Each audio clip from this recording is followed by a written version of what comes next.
안녕하세요.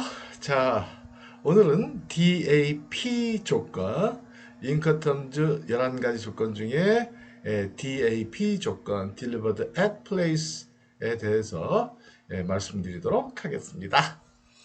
자, 우리 인커텀즈 조건들을 앞글자로 구분을 해보면 E로 시작되는 조건, 그 다음에 F 조건, 그 다음에 C 조건, 그 다음에 D 조건, D로 시작되는 조건들이 있잖아요.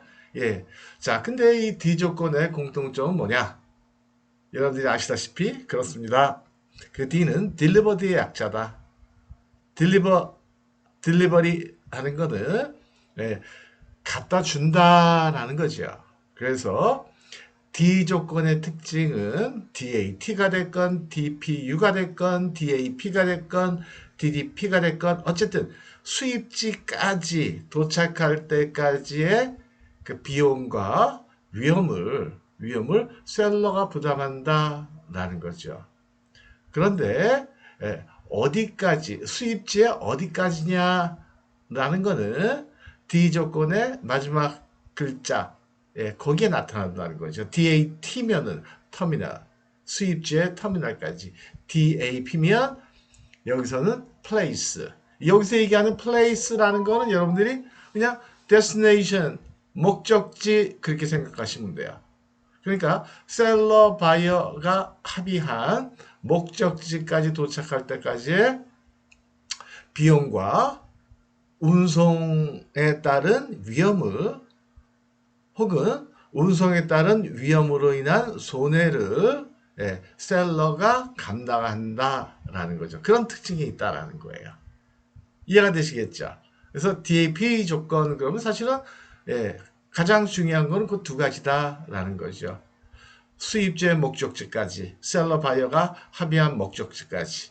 예를 들어 가지고 뭐 라스베가스 뭐 어디까지 어디 창고까지 그러면 거기까지 도착할 때까지의 모든 비용과 위험을 셀러가 부담한다라는 거예요. 물론 이때 셀러가 부담하는 비용은요. 그건 가격에 반영시키면 돼요. 그렇죠? 별 문제가 없어요. 근데 이제 문제는 뭐냐면 도착할 때까지 혹시라도 사고가 나면 누가 책임을 진다? 셀러가 책임을 진다. 그래서 DAP 같은 경우에는 보험을 반드시 들어야 되는 건 아니지만 만약에 들면 누가 들어요? 여러분들 같으면요. 여러분들이 셀러라면 목적지까지 도착할 때까지 위험으로 인한 손해를 내가 책임을 져야 되니까 내가 들어야 되겠구나. 물론 배짱이 있으신 분들은 뭐 사고 나갔어? 안 나겠지 뭐. 그럼 안 드는 거고요. 혹시 모르잖아. 사람 살다 보면 그러면 드시면 되는 거고요. 강제는 아니다. 보험이 강제는 아니다. 라는 거예요. 이해가 되시겠죠? 자, 그 다음에 우리 또 이제 복습을 또 해요. 무슨 복습? 인커텀즈를 쉽게 기억하는 방법 5가지만 기억하자. 첫 번째, 비용의 범위. 비용의 범위는 어디 나타나 있다? 제목에 나타나 있다. DAP니까 이 제목을 잘 보면 Delivered at Place, at Destination. 목적지까지. Delivered 했으니까 목적지까지. 인도해 줄 때까지. 어디까지? 목적지에? 수입지에 어디까지? 어디까지? 목적지까지. 도착할 때까지 비용을 셀러가 낸다. 그 다음에 두 번째. 쉽게 이해하는 원칙 두 번째가 뭐였어요? 셀러가 부담하는 위험의 범위잖아요. 그쵸? 근데 기본적으로 인커텀즈 모든 조건들은 C 조건만 제외하고 모든 조건들은 비용과 위험의 범위가 같게 규정이 되어 있다. 셀러가 비용을 부담하는 그러한 장소까지 책임도 진다. 위험에 대한 책임도 진다. 그렇게 되어 있다고 그랬죠. C 조건만 다르게 되어 있다고 그랬어요. 비용과 책임이. 그쵸?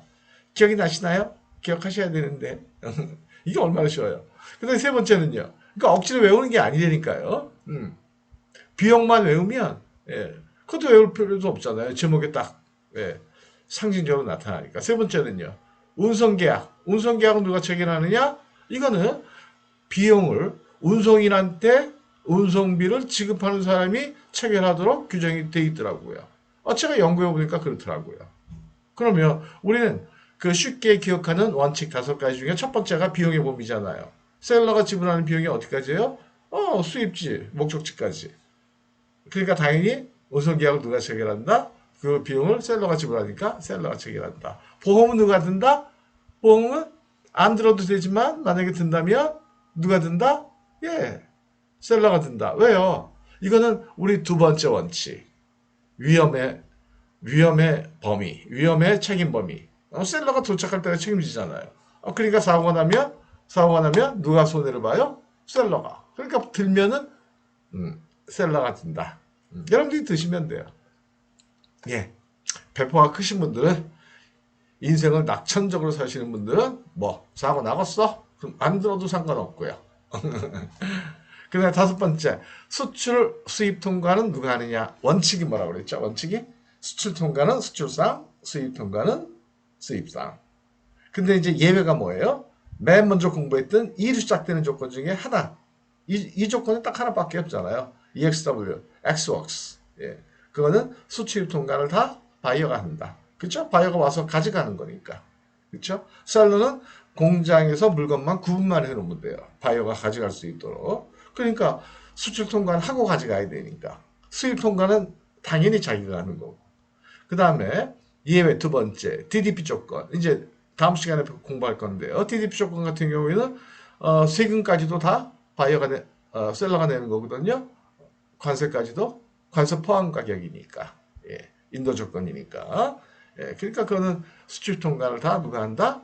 예, 셀러가 한다라는 거예요. 이해가 되시겠죠? 자, 정리해 드릴게요. 이게 핵심이에요. 이것만 아시면 돼요.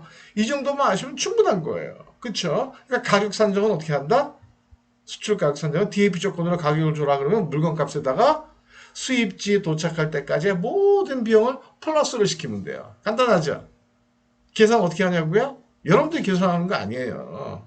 예, 포드한테 얘기하면 돼요. 포드한테 예, 어느 정도의 물량을 어디까지 갖다 줘야 된다. 그러면 자기들이 알아가지고 다 이렇게 운송 구간들을 다 체크해가지고요. 내리운송비 얼마, 해상원임 얼마, 그 다음에 수입지 도착해가지고 내리운송비 얼마 계산해가지고 딱 얘기를 해줘요. 그럼 그때 저기 포드하고 내고하면 돼요. 야, 너무 좀 비싼 것 같다. 야, 조금만 깎아줘라. 운송비 좀 깎아줘라. 얘기할 수 있을까요? 얘기할 수 있어요. 어떤 분들은 그건 뭐 그거 어떻게 깎어? 그 정가대로 줘야지. 그런 거 없어. 정가라는 거 없어요. 그런 거 없어요. 이건 KTX 요금이 아니에요. KTX 요금 깎을 수 있어요? 깎을 수 없어요. 네. KTX 그 뭐 철도공사인가요? 거기서 뭐 5% 할인 이렇게 하면 뭐 할인되는 거지만 내가 먼저 10%만 깎아주세요. 그런 거 없어요. 근데 이거는 무역 관련되는 비용들은 다 DC가 가능하다. 그렇게 생각하시면 돼요. 예. 지독한 놈들, 이런 얘기 하면 안 되는데. 어떤 지독한 놈들은 수입하는데, 관세 안 내려고 아주 그냥 별짓을 다 하더라고. 그건 나중에 얘기해 드릴게요. 재밌는 얘기가 있는데. 신발 수입한 업체인데, 신발을 짝짝이로 수입을 해요. 한 번은 왼쪽만, 한 번은 오른쪽. 그럼 이제 안 찾을 거 아니에요. 안 찾아요. 계속 안 찾아. 그러면 나중에 이제 수영안에서 공매를 한다고요. 그 공매를 하면 응찰하는 사람이 있어요? 없어요. 구두 왼쪽만 나왔는데 뭐 왼쪽만 없어. 그냥 나중에 살짝 찾아가. 딴 사람 시켜가지고 공매 응찰해가지고 그 다음에 또 다른 항구로 들어와요. 한두 달 있다가 그때 오른쪽만 갖고 와. 한 번은 왼쪽, 한 번은 오른쪽. 그러면 안 되겠죠? 나쁜 사람이에요. 자, DAP 조건 정리할게요. 정리할게요. 간단해요. Delivered at place. place는 destination이다라는 거죠. destination. 그렇죠? destination. 그래서 수입지의 목적지까지, 목적지까지 비용과 위험을 셀러가 부담한다. 근데 중요한 건 뭐냐면 목적지에서 양하지 않고, 그러니까 실린 채로. 양하라는 게 뭐예요? 물건을 내려놓다라는 거죠. 내려놓지 않는다는 거예요. 예를 들어가지고, 롱비치 항구로 물건이 들어가서, 거기서 예를 들어가지고, 트럭에다 옮겨 실어가지고, 목적지인 라스베가스 창고까지 갔다. 그럼 창고 앞에다 차를 딱 대놓으면 돼요. 대놓으면. 물건을 내리는 비용과 책임은 그건 바이어가. 만약에 뭐 지게차가 필요했다. 지게차를 가지고 물건을 내린다. 그 비용은 바이어가 되는 거예요. 내리다가 물건이 깨졌다. 그러니까 바이어가 손해 보는 거예요. 예, 양하지 않은 채로. 근데 기억나세요? DAT 조건 같은 경우에는요. DAT 조건 같은 경우에는 DPU 조건 같은 경우에는 예, 양화한 상태로. 그쵸? 예, 그 차이가 있어요. 이해가 되시죠? 예, 예. 그러니까 DAP 조건 같은 경우 양하지 않고 예. DAT나 DPU 같으면 예, 물건을 내리는 비용이나 책임을 다 셀러가 진다. 좀 헷갈리시죠? 그쵸? 할 수 없어요. 외우실 수밖에 없어요. 그 다음에 위험의 범위는 비용의 범위와 동일하다. 그래서 첫 번째 비용의 범위는 어디까지다? 지정 목적지까지, 수입지 목적지까지. 그런데 양화 비용은 여러분들이 운송인한테 주는 게 아니고 그건 바이어가 별도로 준다라는 거예요. 매수인의 처분하에 두는 때 이런 건 기억 안 하셔도 돼요. 양하지 않은 상태로. 매수인이 처분하에 둔다라는 거는 뭐냐면 매수인이 책임진다 그런 뜻이고, 근데 수출 통과는 당연히 매도인, 수입 통과는 매수인 그렇게 되는 거고요. 매도인의 임의보험이다. 이제는 이해가 되시겠죠? 예. 벌써 보험 그러면 위험을 생각하시면 돼요. 예. 근데 D조건 같은 경우 다 그렇단 말이죠. DAP도 마찬가지고 DAP 같은 경우에도 목적지까지 무사히 도착할 때까지 그쵸? 그쵸? 양하지 않은 상태로 창고 앞에 딱 차가 멈췄을 때까지의 책임은 누가 져요? 셀러가. 그러니까 들면은 셀러가 보험에 든다라는 거예요. 간단하죠? 예. 이 원리를 모르셨을 때는 막 외웠잖아요. 안 외워지잖아요. 그죠? 내리면 이지리, 꼭이지리. 예, 외우면은 잊어버린단 말이에요. 그 다음에 운송계약은 누가 체결하냐? 이건 당연히 운임을 지불하는 사람이, 운송인한테 운임을 지불하는 사람이 체결한다고 그랬죠? 그게 원칙이라고 그랬죠? 예, 그러니까 운임 누가 지불해요? 해상운임? 항공운임? 누가 지불해요? 여기서 운임 그러면 그냥 해상운임, 항공운임 주된 가장 먼 거리 운송하는 그거 생각하시면 돼요. 편하게. 꼭 그런 건 아닌데 그렇게 생각하시면 돼요. 그래서 셀러가 체결한다. 셀러가 체결하니까 운임은 당연히 선불 프리페이드다. 후불은 collect 그렇게 얘기하죠. COLECT. 그 다음에 장소는 명확하게 지정하는 것이 좋겠다라는 거고요. 예. 자, 이렇게 해서 DAP 조건에 대한 설명을 마치도록 하겠습니다. 너무 간단하죠, 그죠? DAP 조건일 때 가격 산정은 어떻게 한다?